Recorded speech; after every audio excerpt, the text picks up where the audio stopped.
Hello everyone and welcome back to another lecture of Power System 2 with AKTU code as KEE 601. My name is Kitty Tripathi and I am faculty of Electrical Engineering Department, Babu Banarsi Das, Northern India Institute of Technology, Lucknow. We are dealing with module number 3 of this subject, which is travelling waves in power systems. So, in the previous lectures we have already discussed about the basic terminologies of travelling wave, the general wave equations and the behavior of travelling waves in the coaxial cable as well as in the transmission line which has been terminated by a particular impedance. So, let us get a quick summary of a lossless transmission line which we have covered in the previous lecture, but very quickly. So, let us just get a recap of what we have done in the lossless transmission line in the previous lecture, so that from here onwards we can continue on the other cases as well. So, we were discussing about transmission lines and how is travelling waves parameters, what we have discussed, what are the features of travelling waves in the various respective cases. We have already studied coaxial cable. We have studied one more case where we have considered that in a particular transmission line it is being terminated by a load impedance ZL. ठीक है, वहाँ पर हम लोगों ने क्या किया था, रेफरेंस Z0 के रेफरेंस प्लेन के कंपैरिजन में, और Z0 या किधर से रेफरेंस हम ले रहे थे, लोड साइड के एंड से. तो हमने क्या किया था, रिफ्लेक्शन के समय -d या किसी भी पर्टिकुलर इंस्टेंट पर -d डिस्टेंस पर अगर हम इम्पिडेंस निकालना चाहें, characteristic impedance, propagation velocity, propagation constant, wave phase velocity and whatsoever be the case, जो निकालना, कैलकुलेट या डिटरमाइन करना चाहें, तो क्या एक्सप्रेशन आ रहा था और कैसे डिटरमाइन किया था. हाँ, एक स्पेशल मेंशन केवल इस बात का है कि the system is a lossless transmission line. And what do we mean by lossless transmission line? Lossless transmission line means the parameter r is equal to 0 and g is also equal to 0. ठीक है, first things first, impedances का function हम लोगों ने deduce किया था, जो कि -d Z0 के रेफरेंस में निकाला गया था. d डिस्टेंस, अगेन बोल रही हूँ, जो रेफरेंस डिस्टेंस है वो from load to the point of determination है. ठीक है, इसीलिए हम लोगों ने नेगेटिव साइन का इंडिकेशन दिया है, because it is from the load towards the source side and we are moving opposite to the direction of travelling wave. That is why we are indicating it here as -d. ठीक है, उसका expression determine होकर यही आया था, Z0 1 plus coefficient of transmission, coefficient of reflection into e to the power -j beta. यहाँ पर j beta आया था जब हमारे पास यहाँ पर इस केस में अल्फा अटेन्युएशन की वैल्यू 0 आई थी, जब लॉसलेस केस था. In the last lecture, last slide, very last slide, if you can switch back, you can get to know what the last slide of last lecture is. ठीक है, let us move forward. अब इस case में impedance की value तो निकल गई, phase velocity की बात कर ले. फेज वेलोसिटी की क्या वैल्यू है और किन बातों पर डिपेंडेंट है? तो फेज वेलोसिटी बीटा की वैल्यू, ये जो बीटा यहाँ पर लिखा हुआ है, इसका डिटर्मिनेशन हम लोगों ने किया था पिछले उसमें, इस एक्सप्रेशन का. तो हमारे पास फंक्शन क्या आ गया था, ये ओमेगा इंटू रूट LC. ठीक है, अब क्योंकि वहां पर कांस्टेंट वैल्यूज आई थी, इसीलिए हम लोगों ने क्या किया है, म्यू इंटू ई को रिप्रेजेंट किया है in the case of the transmission lines where it was travelling in the terminated line which was terminated by an impedance ZL. ठीक है, जो कोफिशिएंट ऑफ रिफ्लेक्शन था उसका एक्सप्रेशन भी मेंशन्ड है यहाँ पर. ये सेम ही एक्सप्रेशन है जो हम लोगों ने प्रीवियस लेक्चर्स में डिराइव किया हुआ है. वेव वेलोसिटी को अगर हम वेवलेंथ के फॉर्मेट में रिप्रेजेंट करना चाहें तो भी हम रिप्रेजेंट कर रहे हैं, it is 2 pi by beta, where beta is representing the values of phase constant.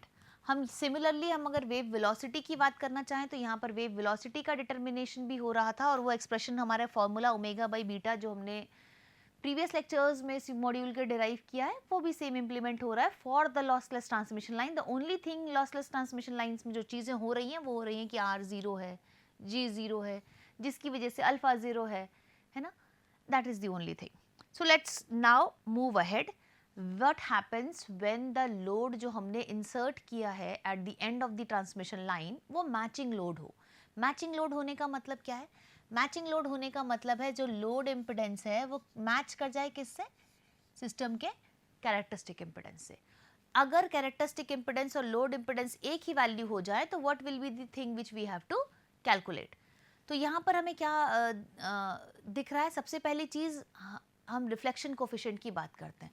हमारा जो रिफ्लेक्शन कोफिशिएंट का एक्सप्रेशन आया था वो ये था ZL minus Z0 upon ZL plus Z0, जहाँ ZL रिसीविंग एंड का मीडियम है और Z0 सेंडिंग एंड का, ट्रैवलिंग वेव के करस्पॉन्डिंगली अगर बात करें तो अगर हमारा लोड मैच हो गया तो जो सेकेंड लोड इम्पिडेंस है वो कैरेक्टरिस्टिक इम्पिडेंस के ही इक्वल हो गया, और इस एक्सप्रेशन में ये दोनों वैल्यूज के इक्वल हो जाने का मतलब है ट्रांसमिशन रिफ्लेक्शन कोफिशिएंट का जीरो हो जाना।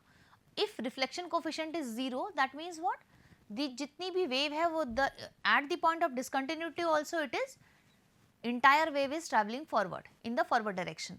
That means there is no reflection from the load end.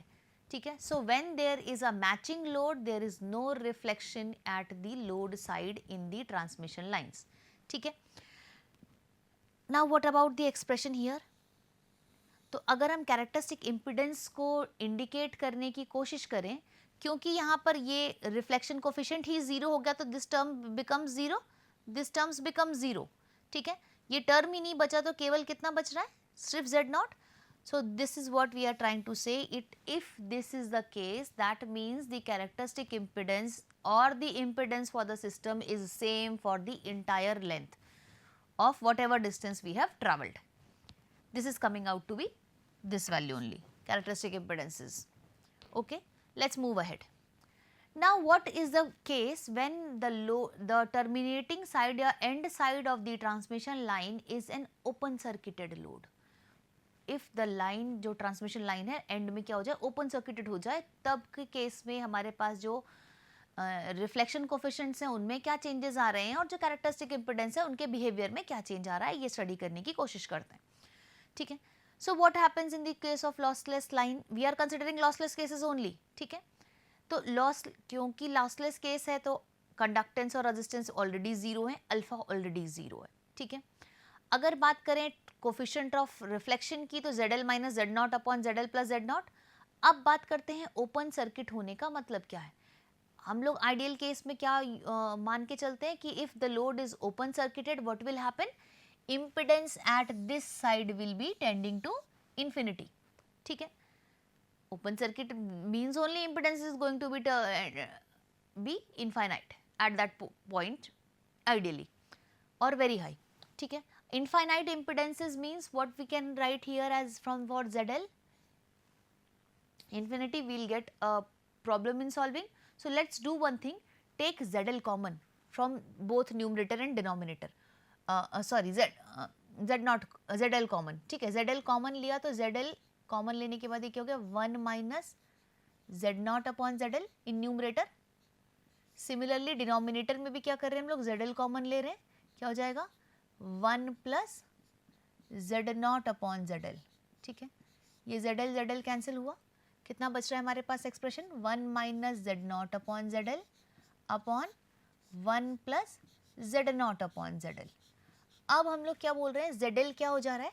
It is this term is tending to infinity.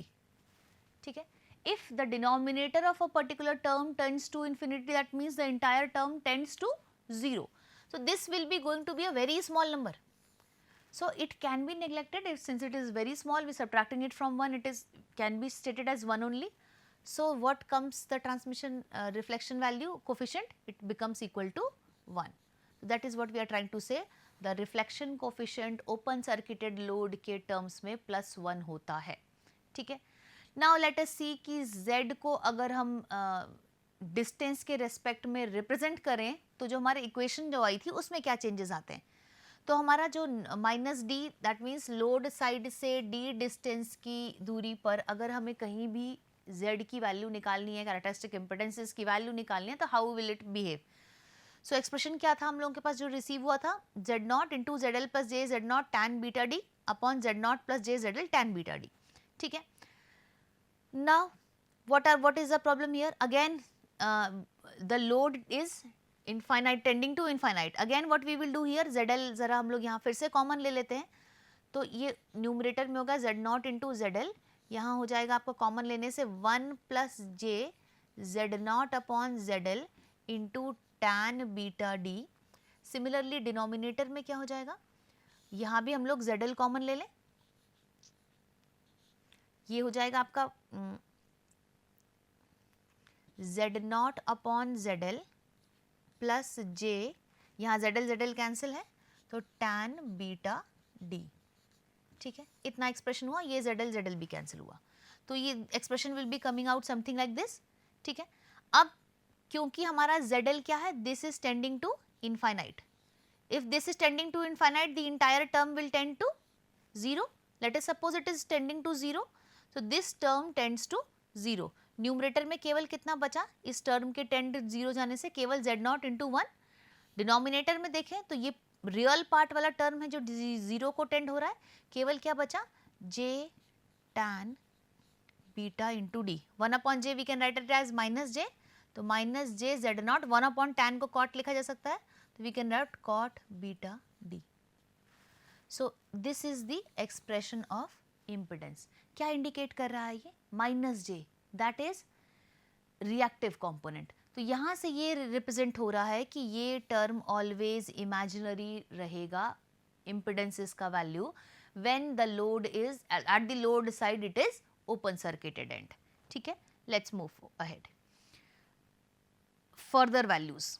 तो अभी तक हम लोगों ने क्या क्या डिटरमाइन कर लिया, Z की वैल्यू, Z की वैल्यू क्या निकल कर आई हमारी, minus J Z0 cot of beta D, ये माइनस जे इंटू एक्स जैसा फॉर्म है एडमिटेंस, ये x किसका एडमिटेंस है, ओपन सर्किट का, ठीक है। अब Z ओपन सर्किट के एडमिटेंस को अगर हम इसी के फंक्शन या बेसिकली अगर इन कोरिलेट कर रहे हैं तो हम लोग क्या है, Z ओपन सर्किट का जो एडमिटेंस है वो उसकी वैल्यू क्या है, minus Z0 cot beta D. अगर हम इस एक्सप्रेशन को कॉट का डायग्राम, अगर हम वेव फॉर्म्स इंडक्टिव और कैपेसिटिव सर्किट्स XL और XC है, ठीक है, बीच में आपका बेस फेज यानी D अपॉन लैम्डा G है, ठीक है। अब अगर हम कॉट का रिप्रेजेंटेशन कर रहे हैं तो कॉट का ग्राफ कुछ ऐसा आ रहा है, ठीक है। So here from see what is happening here, repeat of the cycle, this portion is not going to be there। ये इस डायग्राम को अगर आप देखें तो what do we find, how is, when is the phase repeating, at 2 pi into d by lambda, and see this point here 1 by 4 when it is value is equal to 1 by 4, this is one point where it is a very significant point, this 1 upon 4. Why? Because here at this point when we will be moving on to short circuit case, we will see some similar kind of behavior only. So this is what we can say here, from here right now, just assume that this is true. In the future we will, when in the upcoming slides when we will see the short circuit, we will get to know that this is true. What is the thing? The thing is कि यहाँ इस point पर जो 1 by 4 of lambda g, at this point the open circuited system can behave as a short circuited system, ठीक है। So this is the representation from where I am getting this thing. I am getting this thing from this expression which we have simplified and obtained, ठीक है। Now let's move ahead and study the case of short circuit and let us see what is happening here. Now first let us understand what is short circuit, what is happening in the case of short circuit. About impedance at the load side, what we are trying to say here कि transmission line में जहाँ से wave transmit कर रहा था, जहाँ and terminal point था, वहाँ पर हम लोगों ने क्या किया, शॉर्ट सर्किट कर दिया। शॉर्ट सर्किट कर देने से जो लोड इम्पिडेंस ZL है, वो ZL की वैल्यू अभी क्या हो जाएगी, शॉर्ट सर्किट में आइडियली मान के चलते हैं कि शॉर्ट सर्किट का इम्पिडेंस कितना होता है, 0, तो this becomes 0। So there is another change here, now ZL becomes 0। तो ट्रांसमिशन कोफिशिएंट, रिफ्लेक्शन कोफिशिएंट का जो एक्सप्रेशन है वो था क्या, ZL minus Z0 upon ZL plus Z0। यहाँ पर ZL की वैल्यू 0 हो जाने से न्यूमरेटर में केवल बचा माइनस Z0, डिनोमिनेटर में केवल Z0, this term is indicating -1। तो यहाँ रिफ्लेक्शन कोफिशिएंट की वैल्यू कितनी आ गई, -1, ठीक है। अब क्या करें, वही काम जो पहले किया था, क्या, इम्पिडेंस की value with respect to distance, अगर हमें एक्सप्रेशन जो हमारे पास ऑब्टेन्ड है उसमें देखते हैं कि ZL 0 जाने से क्या चेंजेस आ रहे हैं। तो हमारे पास एक्सप्रेशन था ही क्या, हमारे पास एक्सप्रेशन था Z of minus D is equal to Z0 ZL plus J Z0 tan beta D upon Z0 plus J ZL tan beta D. अब Z0 बाहर, Z0 है ये, ZL की वैल्यू 0 हो जाने से न्यूमरेटर में केवल इमेजिनरी पार्ट बचा जे Z0 tan बीटा डी, ठीक है। डिनोमिनेटर में ZL 0 हो जाने से इमेजिनरी कंपोनेंट जो है वो 0 हो गया, केवल कितना बचा Z0, ठीक है। Z0 से Z0 कैंसिल हुआ, Z ऑफ माइनस डी की वैल्यू यहाँ कितनी आती दिख रही है, J into Z0 into tan beta D.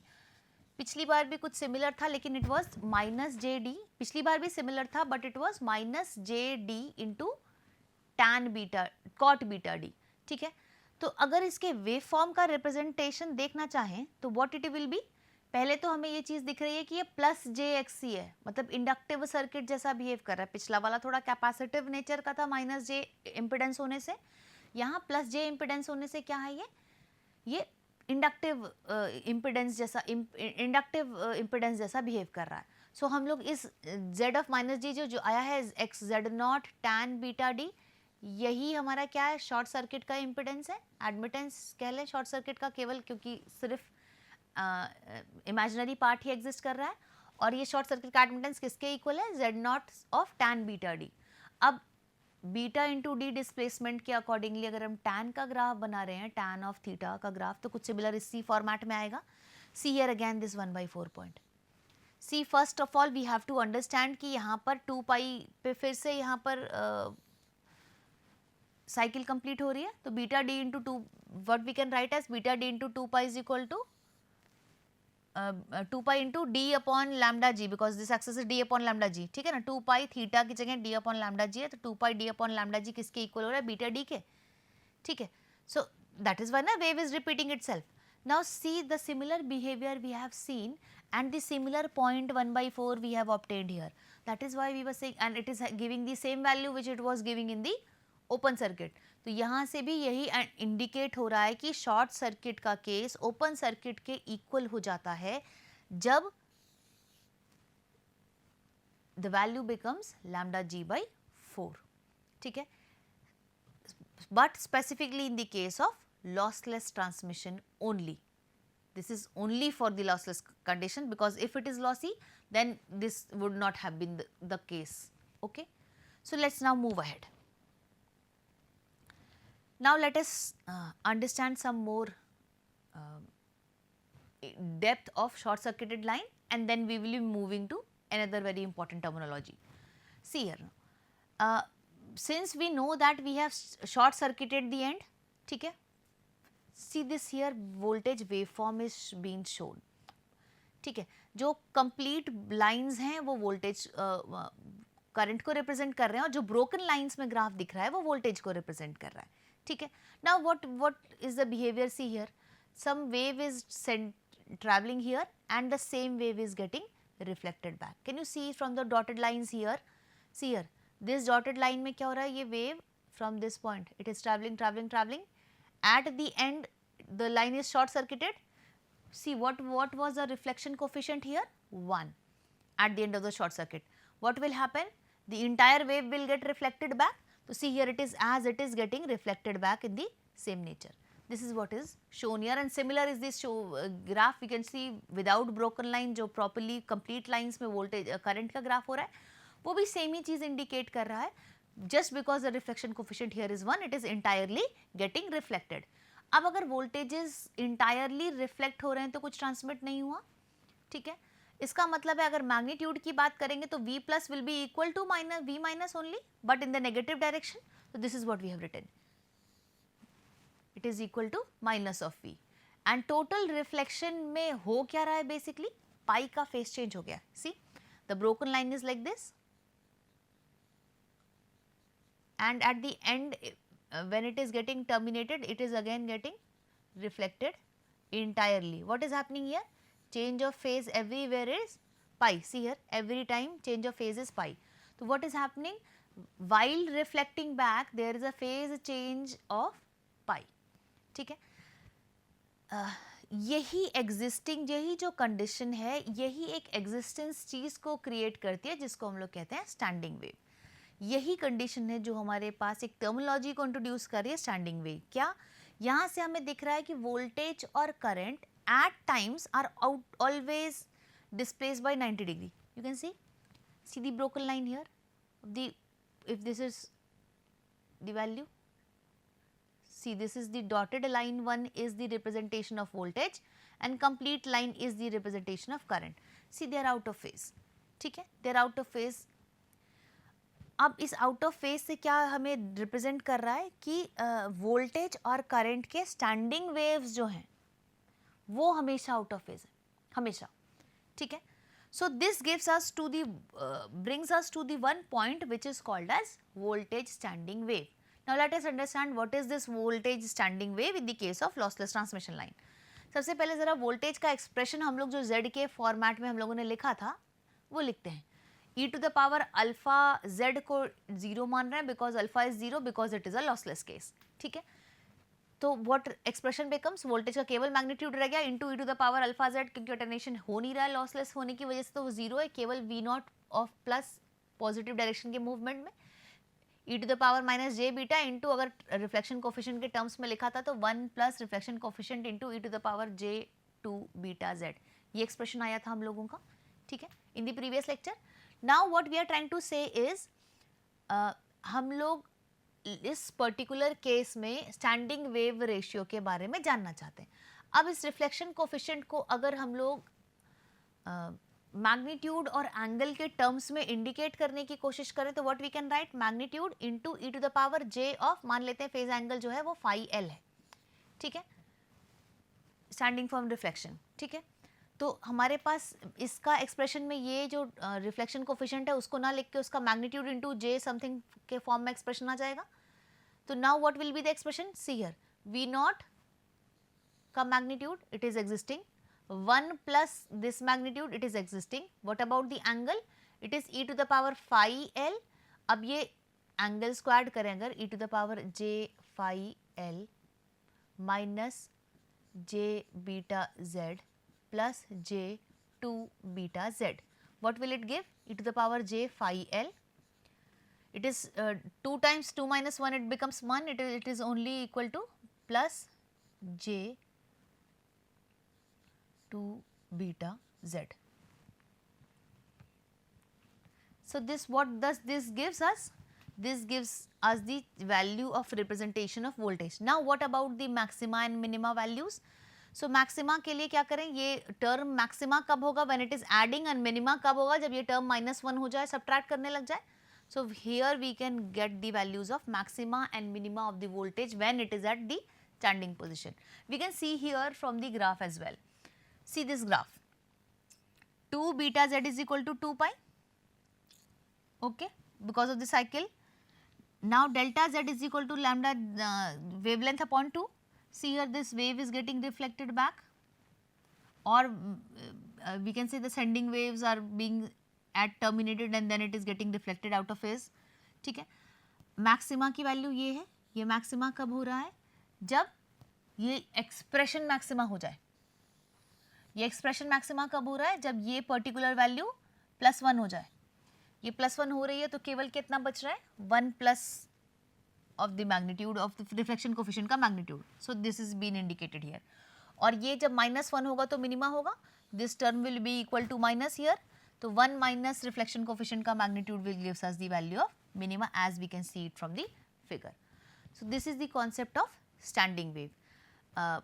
यहाँ पर एक चीज़ और दिख रही है, क्या कि it is getting repeated and magnitude repeats by lambda g by 2 में. यहाँ पर अगर देखें मैग्नीट्यूड का जो रिपीटेशन है वो lambda ji by 2, this value is lambda ji by 2 from here to here, this value. So ये जो रिपीट होता है ये वेव डेल्टा जेड डिस्टेंस, ये जो रिपीट हो रहा है, ये हो रहा है वेव फॉर्म जो रिपीट हो रही है लैम्डा अपॉन 2 पे रिपीट हो रही है. So this repetition is equal to 2 pi. So when we equate it we can also get the value of phase constant correlated with it, ठीक है. So, what about the standing wave ratio? There is a term called as voltage standing wave ratio, which is defined as the ratio of maximum and minimum voltage. Now, what happens of maximum voltage? हमने भी waveform ये expression से दिख रहा है हमको, 1 plus V naught into 1 plus transmission line reflection का coefficient, और minima की value V naught into 1 minus magnitude of reflection coefficient. Now what are we trying to say, यही रेशियो हमारा क्या है, स्टैंडिंग वेव रेशियो है. तो 1 plus reflection coefficient upon 1 minus reflection coefficient का magnitude gives us the value of standing voltage. ठीक है. Now what happens if the resistance, it is being terminated with the help of a resistance. अब resistances हैं, resistance केवल loss की component होते हैं. Loss component की वजह से यहाँ और एक चीज़ और हमें ध्यान रखनी है कि हमें पर यूनिट लेंथ कैलकुलेशन करना है. ठीक है. तो what will happen with the original diagram, जहाँ पर जो हम लोगों ने आर नॉट को इग्नोर किया था और शंट में भी जी नॉट को इग्नोर किया था, that will be existing into the system. And if it is existing, the transmission line in, यहाँ पर जब हम एक्सप्रेशन यूज करेंगे तो जहाँ जहाँ हम लोगों ने आर नॉट को जीरो किया था और जी नॉट को जीरो किया था, वहाँ हम रीयूटिलाइज करेंगे. अगर रीयूटिलाइज करें तो ओरिजिनल ट्रैवलिंग वेव की इक्वेशन को भी देख लें. तो ओरिजिनल ट्रैवलिंग वेव की equation del V up minus L D I by D T थी, और कैपेसिटिव करंट के फॉर्म में देखें तो minus C D V by D T थी. So what if R is existing, तो यहाँ पर हमारे पास आर नॉट का एग्जिस्टेंस होगा सीरीज में और जी नॉट का होगा शंट में. तो इक्वेशन जो हमारी फर्स्ट इक्वेशन जो हम लोगों ने सॉल्व की थी, जहाँ आर नॉट को जीरो किया था, वहाँ जीरो नहीं करेंगे अब. तो हमारा जो सीरीज इंपेडेंस है आर प्लस जे ओमेगा, और इसी तरह शंट में आ गया जी प्लस जे ओमेगा सी. ठीक है. अब हम वेव इक्वेशंस में इन्हीं दो इक्वेशंस को जो हम लोगों ने क्या किया था, एक बार with respect to X differentiate किया था, यहाँ फिर से with respect to X differentiate कर दें. सो फाइनली जब हम इसको रिकॉल करते हैं पूरी इक्वेशन को, तो यहाँ पर हम लोगों ने सिर्फ एक जो चेंजेस किए हैं वो किए हैं, ओरिजिनल इक्वेशन को रीराइट कर दिया है. ओरिजिनल इक्वेशन को रीराइट करने के बाद जैसे हम लोगों ने फर्स्ट केस में डिराइव करते समय डिफरेंशिएट किया था विथ रिस्पेक्ट टू डिस्टेंस, यहाँ भी करेंगे. And again we will be getting the same value of propagation constant only, but the difference is जो हम लोगों ने r naught plus j omega l और into z into y जो expression आया था ना डिफरेंशिएशन में, z into y this term, वो यहाँ पर ये r naught plus j omega l g naught plus j omega c, यहाँ पर ये ना तो r naught जीरो होने वाला है ना तो g naught जीरो होने वाला है. इसका मतलब है जो प्रोपोगेशन कांस्टेंट है, यहाँ पे अटेन्युएशन का कोफिशिएंट नंबर भी रहेगा, और it can be represented as, और जो फेज कांस्टेंट है that is wave number, it will also be represented here in the case similarly. So अगर इसको सिमिलरली यूटिलाइज करते रहें तो इक्वेशन ऑफ करंट को भी हम रीराइट कर सकते हैं इसी फॉर्मेट में, minus of del propagation constant का स्क्वायर इनटू करंट. और अगर हम इसको इंडिपेंडेंटली लिख रहे थे, magnitude into E to the power gamma X, और पॉजिटिव डायरेक्शन में ट्रैवल करने में और नेगेटिव डायरेक्शन में ट्रैवल करने में सेम सिचुएशन रहने वाली है. वोल्टेजेस का एक्सप्रेशन अगर डायरेक्टली लें तो e to the power j omega T लिखा एज इट इज, जैसे हम लोगों ने पहले एक्सप्रेशन यूज किया था एज इट इज यहाँ भी वापस यूज किया है. What are we getting, we are getting this gap, we are getting this gap. So voltage and current here, what can we see here in this figure कि voltage and current दोनों एक ही direction में transmit हो रहे हैं. ठीक है. Dissipation term की वजह से क्या हो रहा है, ये वेव डिकेइंग नेचर का है. डिकेइंग नेचर होने करंट का, क्योंकि वोल्टेज का डिकेइंग नेचर है, करंट भी सिमिलर है, करंट भी डिकेइंग नेचर की है, और पावर क्या हो रहा है यहाँ पर वेरी कर रहा है by a function e to the power minus alpha X का whole square. So let us conclude. So characteristic impedances की वैल्यू में भी हम लोग जहाँ पर आर नॉट की वैल्यू है वो एज इट इज यूज कर रहे हैं, जी नॉट की वैल्यू है एज इट इज यूज कर रहे हैं, there is going to be no change here. So characteristic impedances is going to be similar only. which the final summary is, when we consider transmission line as a parallel line here, and at the switch at the end when it is getting open circuited, we can see how the behavior of the voltages is. यहाँ पर voltages को आप देख रहे हैं, sending और receiving end में corresponding हमें क्या मिल रहा है, वैल्यूज ऑफ रिप्रेजेंटेशन मिल रहा है. यहाँ पर क्या दिखा रहा है कि हमारा जो फिजिकल कैरेक्टरिस्टिक है कंडक्टर का वो Z नॉट पे डिपेंडेंट हो रहा है. सी, ठीक है. सिमिलरली अगर हम फाइनाइट लेंथ, ये तो हो गया हमारा जब इनफाइनाइट लेंथ है, जब फाइनाइट लेंथ में रजिस्टर या किसी पर्टिकुलर इम्पिडेंस से कंटिन्यू में क्लोज कर दिया था, तो we will get the corresponding depending upon the distances what we have, the corresponding parameters. And if we are considering the case of short circuit and open circuit, short circuit में भी यही हुआ था, voltages and a particular at value the behavior, क्योंकि alpha is equal to minus, जो coefficient था वो एक बार -1 हुआ था और यहाँ रिफ्लेक्शन कोफिशिएंट जो हुआ था +1 हुआ था. तो see at particular instances the waveform is getting added up. So this is how we study the behavior of travelling wave in short circuited line, open circuited line and stuff. Rest we will cover in the upcoming lecture. So, this is it for this lecture. Thank you very much.